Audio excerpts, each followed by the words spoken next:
So this is basically Dogar general surgery और इसके अंदर से हम लोग चैप्टर नंबर 9 कर रहे हैं, एडवांस ट्रोमेटिक लाइफ सपोर्ट। ठीक है, अब इसके अंदर हमने अपने बेसिकली पॉइंट्स करने हैं। एडवांस ट्रोमेटिक लाइफ सपोर्ट के अंदर बेसिकली 3 मेन स्टेप्स होते हैं। जब भी कोई ट्रॉमा पेशेंट आपके पास आया, आपने उसको 3 स्टेप्स में ट्रीट करना है।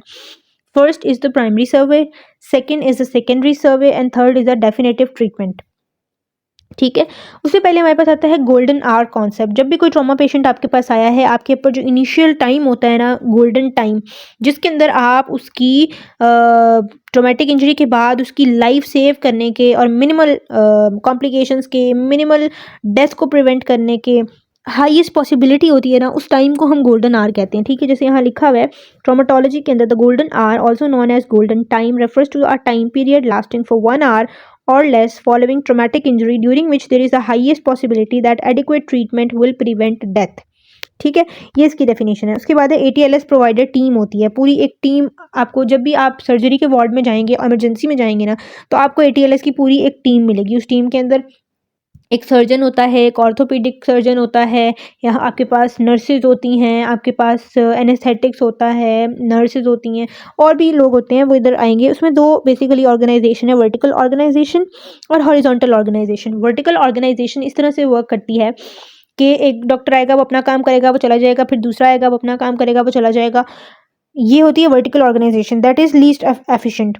हॉरिजॉन्टल ऑर्गेनाइजेशन करी है कि सारे डॉक्टर्स एट अ टाइम ही उस पर उसकी लाइफ सेव करने के लिए अपने सारे काम उसी वक्त करें। नर्स है, वो आईवी लाइन पास करी है, डॉक्टर उसको CPR दे रहा है, एक डॉक्टर उसका फ्रैक्चर मैनेज कर रहा है, ब्लीडिंग स्टॉप करे। तो जब सारा कुछ एट अ टाइम हो रहा होगा ना, तो उसकी लाइफ सेव होने के ज़्यादा चांसेस हैं। That is affective method. ठीक है, और ये टीम अप्रोच है। अच्छा जी, स्टेप्स क्या है ATLS में? जैसे मैंने बताया, primary survey and resuscitation, secondary survey और डेफिनेटिव केयर और ट्रीटमेंट। प्राइमरी सर्वे में हम वो चीज़ें आइडेंटिफाई करते हैं जो उसकी जान ले सकती हैं, which are very very essential to be managed immediately. Secondary survey में हम उसको पूरा एग्जामिन करते हैं और हम देखते हैं उसको और कहाँ कहाँ इंजरी है, कहाँ कहाँ उसको ट्रीटमेंट की ज़रूरत है। और डेफिनेटिव केयर में जो थर्ड स्टेप है, इसमें हम उसको वो डेफिनेट ट्रीटमेंट प्लान प्रोवाइड करते हैं, जिसके तहत उसने अब अपनी बाकी सारी जो है वो पूरी ट्रीटमेंट अंडरगो करनी है। ठीक है, सो फर्स्ट ऑफ ऑल हम लोग डिस्कस करेंगे प्राइमरी सर्वे और रिससिटेशन को। इसके अंदर हमारे पास 5 कंपोनेंट्स होते हैं, नेम्ड ABCDE। ठीक है, और ये प्रायोरिटी वाइज है ABCD, इसको इसी तरह से याद रखना है। A is for airway maintenance with cervical spine protection, B is breathing and ventilation, C is circulation and haemorrhage control, D is disability और neurological status, E is exposure और इन्वायरमेंटल कंट्रोल। आपको ये ऑर्डर वाइज क्यों दिए गए हैं? क्योंकि ये उस और they are prioritised on the basis of the severity और फेटालिटी ऑफ सिस्टम वाइज। ठीक है, यानी एयरवे मेंटेनेंस फर्स्ट पे इसलिए है, आपने सबसे पहले उसको इसलिए इंश्योर करना है क्योंकि अगर एयरवे ख़राब है ना, तो चाहे और जितनी मर्जी इंजरी को आप मैनेज कर लें, पेशेंट नहीं बचेगा। ठीक है, ब्रीदिंग ख़राब है तो सर्कुलेशन को चाहे आप स्टॉप कर दें, ब्रीदिंग ही नहीं हो रही, वो विद इन सेकेंड्स। तो ये time, airway maintenance with in minutes बंदे की जान ले लेती, breathing with in minutes, circulation चलो घंटा देती है, 2 घंटे देती है, पेशेंट के पास थोड़ा टाइम होता है, आप उसको मैनेज कर सकते हैं। बट अगर ये चीज़ें नहीं मैनेज करेंगे पहले, तो वो तो विद इन मिनट्स उसकी डेथ हो जाएगी। सो ये प्रायोरिटी की इस बेसिस पर है। ठीक है, अच्छा, first step is airway and cervical spine protection. Cervical spine हम इसके साथ इसलिए प्रोटेक्ट कर रहे हैं क्योंकि सर्वाइकल स्पाइन आपकी लिंक होती है आपके ब्रेन स्टेम स्ट्रक्चर्स के साथ, और वहाँ पर आपका रेस्पिरेटरी सेंटर है, आपके और बहुत क्रिटिकल सेंटर्स हैं। तो जब सर्वाइकल स्पाइन डिसलोकेशन हो जाएगी और वो स्पाइनल कॉर्ड का वो वाला पार्ट, ब्रेन स्टेम का पार्ट अगर इंजरी हो जाए कोई, तो पेशेंट जो है वो रेस्पिरेटरी फेलियर में जा सकता है और उसकी डेथ हो सकती है। तो उस चीज़ को हम प्रिवेंट करने के लिए फर्स्ट स्टेप में हमने एयरवे के साथ सर्वाइकल स्पाइन रखी हुई है। फिर दूसरे, अच्छा, एयरवे मेंटेनेंस बेसिकली हम एयरवे की पेटेंसी को कहते हैं कि कोई विजुअल ऑब्स्ट्रक्शन तो नहीं हुई।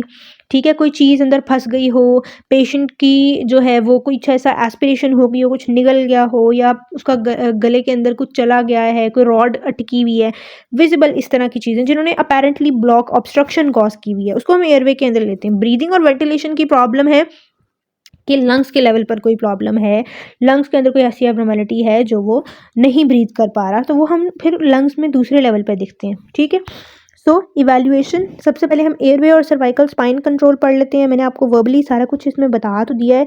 हम लोग इसकी मैनेजमेंट देखते हैं कि अब अगर एयरवे इंजरी हो गई है तो अब आपने उसको मैनेज कैसे करना है। आपने open the mouth with chin lift और जॉ थ्रस्ट, चिन लिफ्ट और jaw thrust, there is a manoeuvre.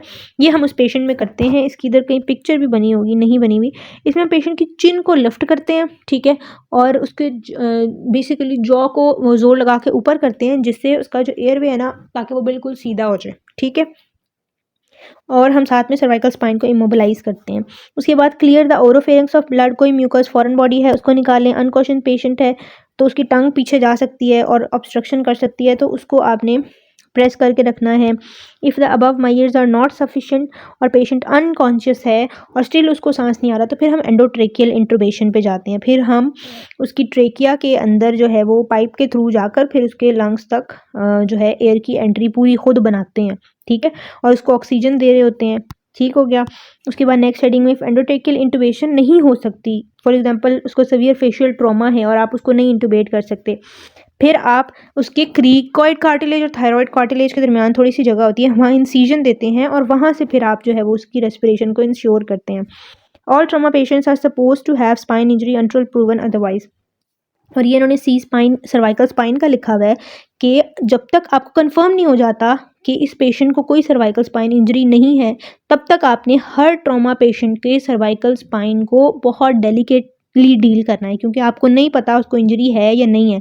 और अगर उसको इंजरी हुई और आपने हिला दिया तो बहुत डिसरप्शन हो जाएगी उस इंजरी की, और स्पाइनल कॉर्ड पूरी डैमेज हो जाएगी। वो ज़िंदगी भर के लिए अपाहिज भी हो सकता है, रेस्पिरेटरी अरेस्ट भी हो सकता है उसको। So to make it sure आपको इमोबिलाइज करना है with the help of collars होते हैं, वो हम यूज़ करते हैं नेक को इमोबिलाइज करने के लिए, ठीक है। Use log roll technique while shifting the patient. अब जब आपने ये सारा कुछ कर लिया, जब आपने पेशेंट को हॉस्पिटल में पेशेंट आ गया और आपने उसको एक बेड से दूसरे बेड पे शिफ्ट करना है, तो लॉग रोल टेक्निक यूज़ करनी है, यानी 2 से 3 बंदे, एक बंदा उसका हेड, उसका यानी नेक और हेड को संभालेगा, एक उसकी कमर और एक टांगों से, और फिर आपने उसको रोल करके दूसरे बेड पे जो है वो शिफ्ट करना है, ठीक हो गया।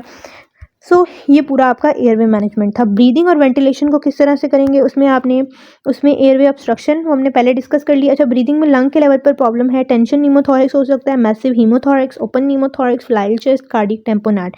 ये कंडीशन हैं जो लाइफ थ्रेटनिंग है इन ट्रॉमा पेशेंट्स, तो इनको हमने मैनेज करना है, ठीक है। और इनको पहले इवेल्युएट कैसे करना है, आपने इंस्पेक्शन, पैल्पेशन, परकशन और ऑस्कल्टेट करना है लंग को। अगर उनमें आपको नई ब्रेथ साउंड्स आ रही, नहीं कोई मूवमेंट नज़र आ रही, तो फिर आपने मैनेजमेंट की तरफ जाना है। मैनेजमेंट आपने कैसे करनी है, आपने पल्स ऑक्सीमीटर अटैच कर देना है ताकि आपको हर वक्त ऑक्सीजन सैचुरेशन पता लगती रहे। साथ में आपने पेशेंट को ऑक्सीजन देनी है, ठीक है। उसके बाद जी अगर वेंटिलेशन की ज़रूरत है तो उसको वेंटिलेशन देना है, ठीक है, क्योंकि अभी वो खुद से सांस नहीं ले पा रहा। टेंशन नीमोथोरेक्स को आपने कैसे मैनेज करना है, नीडल डिकम्प्रेशन, यानी आपने उसके इंटरकॉस्टल स्पेस में नीडल देनी है। और नीडल कहाँ पे देनी है, इंटरकॉस्टल स्पेस के अंदर, लोअर रिब के अपर बॉर्डर के ऊपर। आपने कभी भी लोअर बॉर्डर पे नहीं देनी, क्योंकि वहाँ न्यूरोवास्कुलर बंडल होता है, वो डैमेज हो सकता है। तो always go into the upper border of the lower rib, ये एमसीक्यू है, ठीक है। नीडल डिकम्प्रेशन हम यहाँ पे करते हैं। अगर मैसिव हीमोथोरिक्स है, यानी ब्लड है उसकी प्लूरल कैविटी के अंदर, तो फिर उसको आपने चेस्ट इंटुबेशन करनी है, यानी आपने उसकी प्लूरल कैविटी के अंदर ट्यूब डालनी है और वहाँ से पूरा ब्लड ड्रेन करना है। इसी तरह अगर उसको नीमोथोरिक्स है, इनिशियल मैनेजमेंट तो टेंशन नीमोथोरेक्स की नीडल डिकम्प्रेशन है ना, बट उसमें भी बाद में हम चेस्ट इंटुबेशन करते हैं, ठीक है। और अगर ओपन नीमोथोरेक्स है तो उसमें भी आपने जो है वो आपने ऐसी ड्रेसिंग करनी है कि आपका जो एयर है वो अंदर ट्रैप ना हो। फ्लाइल चेस्ट के पेशेंट में आपने अच्छे पेन मैनेजमेंट करनी है, क्योंकि उसमें रिब फ्रैक्चर हुआ होता है। ये सारी टर्म्स अभी आपको अगर नहीं भी समझ आ रही ना, तो ये आप नेक्स्ट मॉड्यूल में बड़ी डिटेल में पढ़ लेंगे, तो अभी उसकी वजह से परेशान नहीं हो, ठीक है। जब आप पढ़ लेंगे तो फिर प्रॉफ से पहले तो ऑब्वियसली आपने तीनों ब्लॉक पढ़ ही लेने हैं ना, तो वो आपकी इंशाल्लाह कवर हो जाएंगे, ठीक है। उसके बाद जी आ जाते हैं थर्ड स्टेप के ऊपर, सर्कुलेशन एंड हेमरेज कंट्रोल। अब इसमें इवैल्यूएशन कैसे करनी है आपने, पल्सेस और ब्लड प्रेशर से। ये भी एग्जाम में पूछा जाता है कि सर्कुलेशन और हेमरेज कंट्रोल को आप इवैल्यूएट कैसे करें, कैसे पता चलेगा आपको ये बंदा सर्कुलेटरी कोलैप्स में है, तो वो पल्सेस से, ब्लड प्रेशर से। Blood pressure is a very important, ठीक है। आपने देखना है कहीं ब्लीडिंग तो नहीं हो रही, उसको कंट्रोल करना है, उसका पल्सेस आ रही हैं, उसका ब्लड प्रेशर ठीक है, क्योंकि अगर ब्लड प्रेशर ठीक नहीं होगा पेशेंट शॉक में जा सकता है। शॉक में है तब भी उसका जो है वो टाइम बहुत इंपॉर्टेंट है, ठीक है। मैनेजमेंट कैसे करनी है, फ्लूइड लगाने हैं, ब्लड लगाना है, ठीक है, हेमरेज रोकना है। उसके अलावा control the external haemorrhage, 2 wide bore cannulas, 2 wide bore cannulas use करने हैं और आपने उसकी लार्ज वेन में डाल देनी है। अगर वीनस एक्सेस नहीं मिल रही तो सेंट्रल वेन, जुगुलर वेन में डाल देनी है। अगर वो भी नहीं है तो फिर हम बोन्स में भी डाल देते हैं, बोन के अंदर जो इंटरोशियस वेन्स होती हैं ना उनके अंदर। उसके बाद आपने वार्म क्रिस्टलॉइड्स देने हैं। Crystalloids are very very important. आपने सिंपल नहीं देना, आपने क्रिस्टलॉइड देना है, वो भी लैक्टेटेड रिंगल वो देना है, ठीक है। In children younger than 6 years फिर आपने इंट्राओसियस वो मैंने बता दिया बोन के अंदर, चूंकि उसमें पेरिफेरल वेन नहीं मिल रही होती। पेशेंट वाइटल्स इंप्रूवमेंट वो देखते रहना है, साथ साथ ब्लड और प्लाज्मा लगा देना है जिस भी चीज़ की उसको ज़रूरत है। क्रॉस मैचिंग टाइपिंग करनी है बट नो क्रॉस मैचिंग, क्योंकि क्रॉस मैचिंग में टाइम लगेगा, ठीक है। और nasogastric tube and urinary catheter is inserted for stomach decompression. Pelvic fractures है तो आपने उसको पेल्विक बाइंडर लगा देना, जैसे कॉलर होता है ना नेक पे, इसी तरह पेल्विस में पेल्विक बाइंडर्स होते हैं, पेल्विक रैप्स होते हैं। In case of haemodynamic instability laparotomy की ज़रूरत है तो फिर आपने जो लेप्रोटमी करके फिर उसको सेव करनी है लाइफ, ठीक है। ये आपकी सर्कुलेशन कंट्रोल है। उसके बाद है डिसेबिलिटी और न्यूरोलॉजिकल असेसमेंट। इसमें आपने पेशेंट की पूरी न्यूरोलॉजिकल कॉन्शियसनेस की असेसमेंट करनी है with the help of Glasgow coma scale, ठीक है। ग्लासगो कॉमा स्केल भी आपने पढ़ा होगा। इसमें हम लोग 3 चीज़ें असेस करते हैं, वर्बल रिस्पॉन्स होता है, आई रिस्पॉन्स होता है, मोटर रिस्पॉन्स होता है, ठीक है। उसके अकॉर्डिंग हम पेशेंट को स्कोर करते हैं। 15/15 होगा तो फुल है, ठीक है। अगर जैसे जैसे स्कोर कम होता जाएगा इसका मतलब it indicates the severity of brain injury. जितना स्कोर कम होगा उतना ज़्यादा ब्रेन इंजरी होगी तो उसको हमें फ़ौरन ट्रीट करना पड़ेगा, ठीक है। उसके बाद एक्सपोजर के आपने पेशेंट को एक्सपोज करना है जो आप उसकी इंजरीज वगैरह देख रहे हैं, बट उसको हाइपोथर्मिया नहीं होने देना, क्योंकि ट्रॉमा पेशेंट्स के अंदर हाइपोथर्मिया इज़ वेरी इंपॉर्टेंट। उसको वार्म ब्लैंकेट्स देनी है, air condition should be switched off, warm crystalloids देने हैं, ठंडे क्रिस्टलॉइड्स नहीं देने, ठीक है।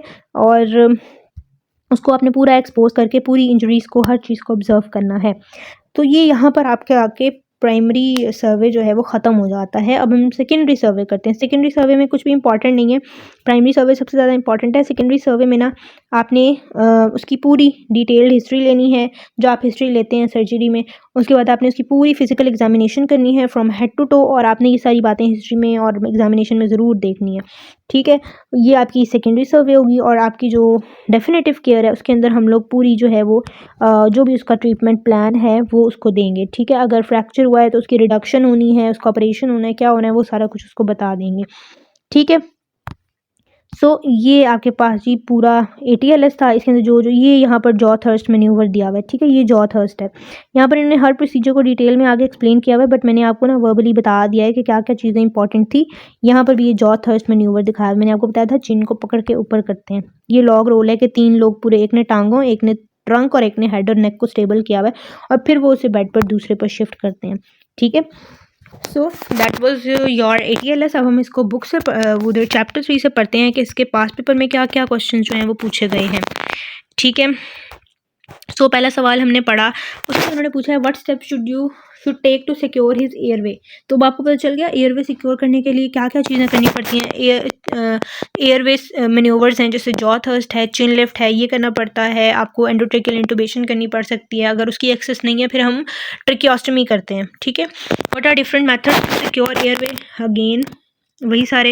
What is best verbal response and components of Glasgow coma scale. इसके कंपोनेंट्स बुक में लिखे नहीं थे, बट आप इसके कंपोनेंट्स मैंने आपको बताए भी हैं, और इसमें उन्होंने वर्बल रिस्पॉन्स की मार्किंग्स पूछी हैं। तो वर्बल रिस्पॉन्स हम अगर पूरा वो कन्वर्सेशन कर रहा है तो 5 देंगे, कंफ्यूज है तो 4 देंगे, इनअप्रोप्रिएट वर्ड्स बोल रहा है तो 3 देंगे, ऐसे वर्ड्स बोल रहा है जो आपको समझ ही नहीं आ रहे वो 2 देंगे, और अगर कोई साउंड नहीं कर रहा तो 1 स्कोर देंगे, ठीक है। वर्बल रिस्पॉन्स के लिए था। कंपोनेंट्स मैंने आपको बता दिए, वर्बल, आई और मोटर, ये 3 चीज़ें हम देखते हैं। उसके बाद नेक्स्ट सिनेरियो है जी, a 17-year-old young man was brought to emergency with history of RTA, और लेफ्ट आर्म को उसकी इंजरी है। On examination multiple laceration of forearm and mark swelling of hand and fingers were noted. Laceration were soiled and with mud and sand and the margin had some blackish discolouration. कैसे manage करेंगे? तो ATLS के according primary सर्वे वही सारा कुछ, secondary survey और definitive care, simple. उसके बाद है जी 15-year-old मोटरसाइकिलिस्ट, उसका एक्सीडेंट हुआ, वो आया इमरजेंसी डिपार्टमेंट में, बहुत सी उसको इंजरीज हैं, हाइपोटेंसिव है, टेकीकार्डियक है, टेकेप्निक है और डिस्निक है, यानी पेशेंट शॉक में जा रहा है। How would you manage this patient using ATLS approach? तो वही यही सारा कुछ आपने इस क्वेश्चन में रिपीट करना है। After a crossfire, a 30-year-old taxi driver is brought to emergency with bleeding wound on left thigh. He is conscious.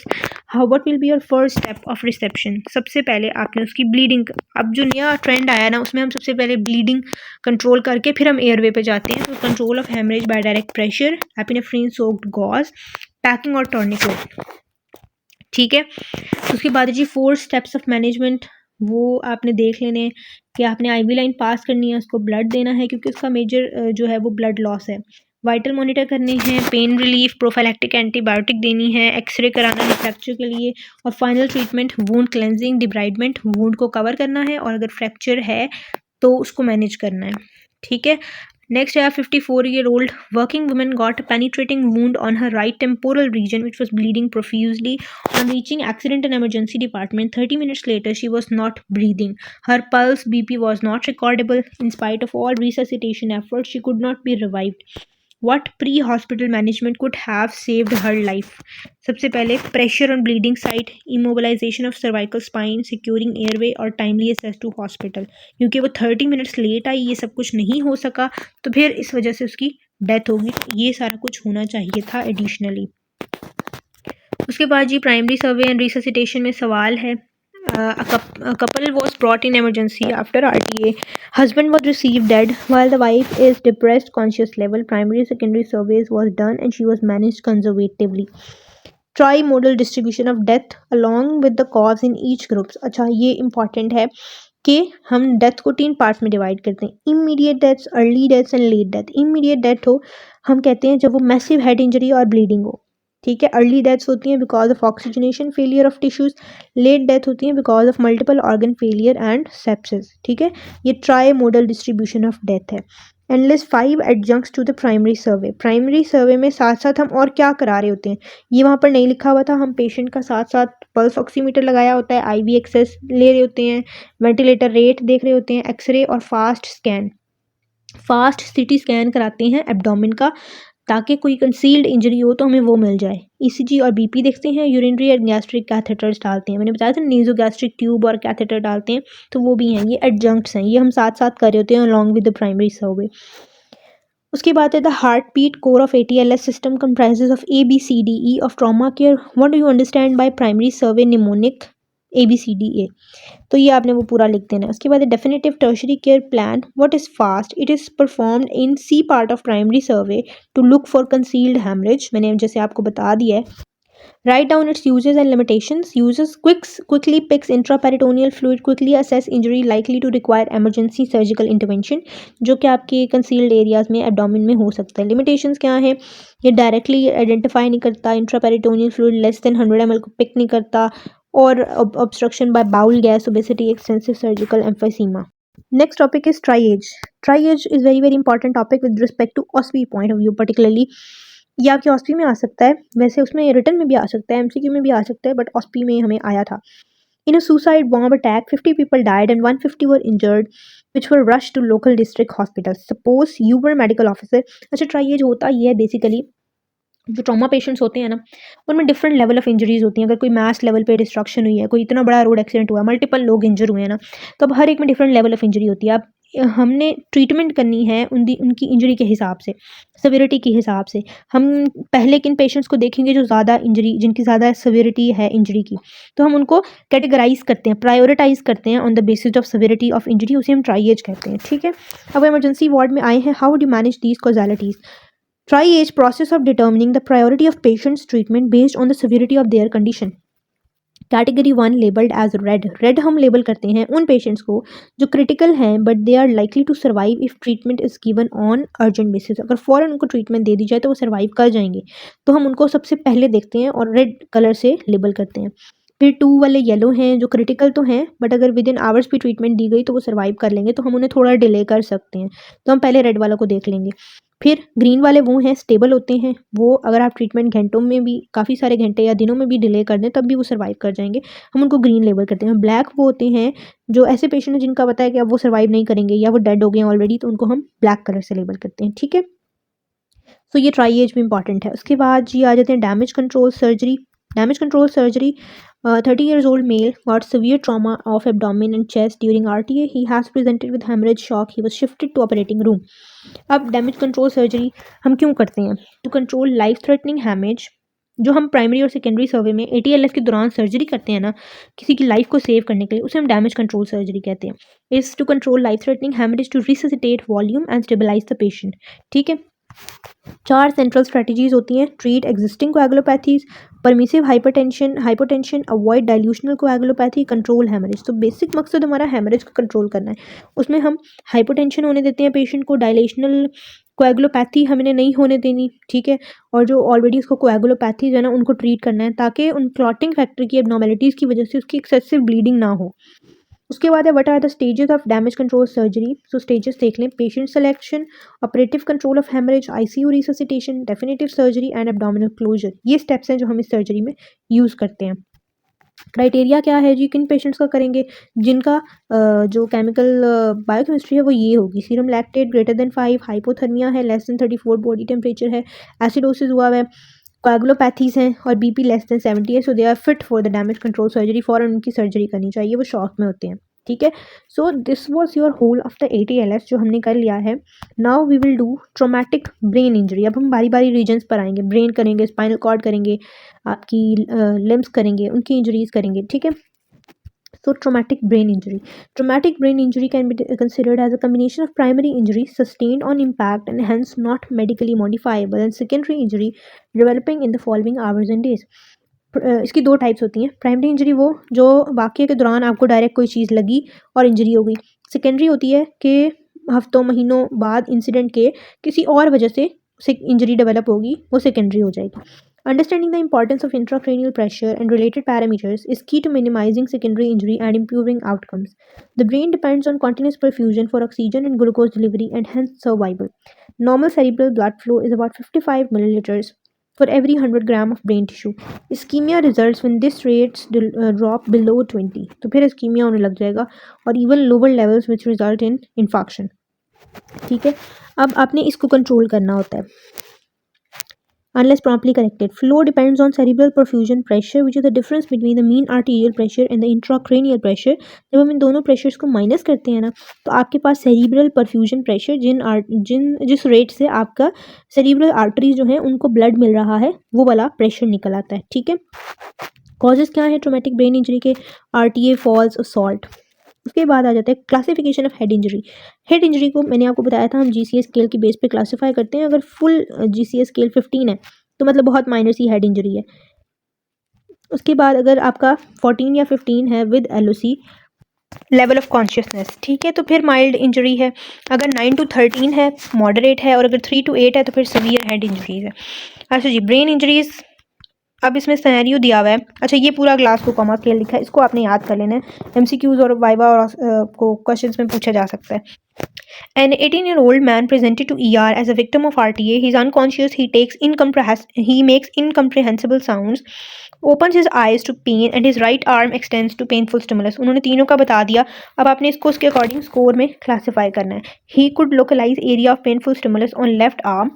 इसका ग्लास को कॉमा स्केल स्कोर क्या होगा, ठीक है, वो इसके अकॉर्डिंग आपने देना है। अब देखें, he makes incomprehensible sounds. Incomprehensible sounds को 2 स्कोर मिलेंगे।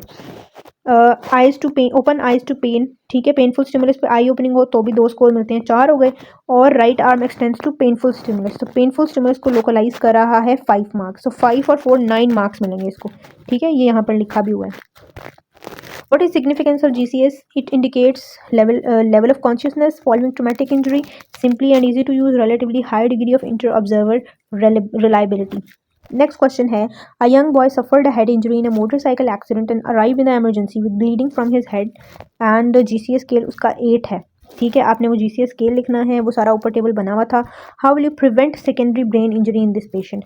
आपने उसका इंट्राक्रेनियल प्रेशर, हेड इंजरी में ना इंट्राक्रेनियल प्रेशर बढ़ जाता है, आपने इसको कम करना है by giving diuretics, steroids and hyper ventilation. Surgical haematoma evacuation, जो उसके ब्रेन में अगर हीमाटोमा बना है, चूँकि ब्लीडिंग हो रही है तो वो हीमाटोमा आपने उसको निकालना है। सीजर के प्रोफाइलैक्सिस देनी है ताकि उसको कोई सीजर्स ना पड़े। एंटेरल न्यूट्रिशन देनी है विदिन 72 आवर्स और थेराप्यूटिक हाइपोथर्मिया और एक्सटर्नल वेंट्रिकुलर CSF ड्रेनेज ताकि जो इंट्राक्रेनियल प्रेशर है वो नॉर्मल हो जाए। A 40 years old male patient in accident emergency department after road traffic accident. How would you do primary survey? ठीक है, वही स्टेप्स और उन्होंने उसका वो बताया हुआ ग्लास को कॉमा के स्केल, उसको आपने क्लासीफाई कर देना है और सिग्निफिकेंस भी हमने बता दी हुई है। उसके बाद ये next scenario is also the same, 25-year-old male, वो ईयर में आया है, आरटीए की हिस्ट्री है, हेड इंजरी है, ब्लड प्रेशर इतना है, he opens his eyes to pain, withdraws to pain and utters incomprehensible sounds, तो अगेन वही। उसके बाद next scenario 30-year-old motorcyclist is injured in RTA, brought to emergency room, examination पे unconscious है, noisy breathing कर रहा है, कोई फेशियल ब्लीडिंग नहीं है, पल्स इतनी है, ब्लड प्रेशर इतना है, examination of chest, abdomen and extremities is unremarkable. क्या क्लिनिकल डायग्नोसिस है, ठीक है। अब उसमें आपको क्या चीज़ उसकी लेके जा रही है डायग्नोसिस की तरफ, कि अनकॉन्शियस है विद नॉइजी ब्लीडिंग, ठीक, नॉइजी ब्रीदिंग, अनकॉन्शियस है, इसका मतलब उसको ब्रेन इंजरी तो है, अब उसको कोई ब्लीडिंग नहीं हो रही, कोई नज़र नहीं आ रही, तो क्लोज्ड ब्रेन इंजरी है, और noisy breathing indicates potential airway compromise, तो we have airway compromise with closed brain injury. Indications क्या है सिटी स्कैन की, GCS 13 से कम हो और 15 से कम हो 2 आवर्स के अंदर, focal neurological deficit, suspected open depressed और बेसल स्कल फ्रैक्चर, ये इंडिकेशंस ऐसे ही आपको याद करनी पड़ेंगी। 1 घंटे में क्या इंडिकेशंस होंगी तो आप सीटी कराएंगे, और अगर 8 घंटों में क्या इंडिकेशंस होंगी तो सीटी कराना पड़ेगा, ये इंडिकेशंस की याद करनी पड़ेंगी। What is the basic principle of management in this patient, ATLS basically. अच्छा, नेक्स्ट सिनेरियो में सेम है, how would you do primary survey, simple question, he opens to command localise pain and is confuse, तो इसका score निकालना है आपने, और significance क्या है स्कोर की वो भी हमने पढ़ ली। उसके बाद है 35-year-old male driver, head injury है, high speed motor vehicle crash हुआ, एग्जामिनेशन पे वो ड्राउजी है, पल्स रेट बताया हुआ है, और बाकी सारा कुछ नॉर्मल है। आपने उसकी सिविरिटी ऑफ हेड इंजरी कैसे पता चलेगी, बाय GCS, और कैसे आप सेकेंडरी ब्रेन इंजरी को प्रिवेंट करेंगे इन दिस पेशेंट, ये भी हम ऊपर पढ़ चुके हैं, ठीक है। पिछले पेज में हमने पढ़ा था कि आप इसमें सेकेंडरी इंजरी कैसे प्रिवेंट करेंगे, ये सारा आपने उसका इंट्राक्रेनियल प्रेशर कम करना है बाय डिफरेंट मीन्स, ठीक है। उसके बाद जी नेक्स्ट क्वेश्चन है, 27-year-old male car driver, head crash हुआ with a side wall barrier, he was found unresponsive at the site of crash with GCS of 6, low volume thready pulse है, rapid shallow breathing है, he has his right leg at thigh is bent at an angle, यानी उसको fracture भी हुआ है। You are the first responder at the site of crash, how will you, what are your priorities in management of this patient. So सबसे पहले आपने airway, अब हाँ मैंने आपको बताया था सबसे पहले अब ब्लीडिंग कंट्रोल की जाती है, सबसे पहले आपने ब्लीडिंग को कंट्रोल करना है, फिर एयरवे, ब्रीदिंग और सर्कुलेशन, फिर आपने अदर इंजरीज को, न्यूरोलॉजिकल डिफेक्ट्स को असेस करना है। How would you ensure a safe transfer of this patient, by log roll method, ठीक है। Ensure a safe transfer of patient when his condition is at least stable, यानी उसका airway और bleeding जब stable हो जाए तो फिर उसको आपने ट्रांसफ़र करना है। उसके बाद यार 20-year-old motorcyclist is brought to accident emergency department after an RTA. There is a history of brief period of unconsciousness. He has been resuscitated with ATS protocol. Write down the guidelines to obtain CT brain plane in patient with head injury. ठीक है, सो ये क्या guidelines हैं, वही वाली जो हमने ऊपर टेबल पढ़ा है, ठीक है। उसके बाद आ जाते हैं basal skull fracture. Basal skull fracture यानी स्कल की जो बेस होती है उसके फ्रैक्चर हो जाते हैं। उसमें डायग्नोस्टिक पॉइंट्स क्या हैं, हिस्ट्री ऑफ रोड एक्सीडेंट होगा, नोज़ और ईयर से आपका राइनोरिया यानी CSF इमर्ज हो रहा होगा, नोज से निकल रहा हो तो उसको हम राइनोरिया कहते हैं, ईयर से निकल रहा हो तो ओटोरिया कहते हैं। ब्रूजिंग बिहाइंड ईयर, ईयर के पीछे आपको ब्रूजिंग नजर आएगी, पेरी ऑर्बिटल ब्रूजिंग यानी ईयर के आई के अराउंड भी आपको ब्रूजिंग नजर आएगी, which is known as raccoon eyes. तो ये अगर आपको साइंस मिल रहे हैं, it is the indicative of base of skull fracture which is very lethal injury. A 20-year-old male is brought to emergency after road traffic accident. Examination revealed the patient is unconscious. GCS उसका 6 है. Blood mixed CSF from nose and ear is draining and there is bruise behind ear. So head injury किस किस्म की है, base of skull fracture है। What other important physical science, तो वो ऊपर मैंने आपको बता दी। हीमोटेम्पेनम यानी जो टिम्पैनिक मेम्ब्रेन है वो भी ब्लड, वहाँ उसके इर्द गिर्द भी ब्लड आया हुआ है क्योंकि ईयर से भी ब्लड आ रहा है। और डैमेज टू क्रेनियल नर्व क्योंकि वो आपके पूरे बेस ऑफ स्कल से एग्जिट करी होती हैं तो उनको इंजरी आ सकती है।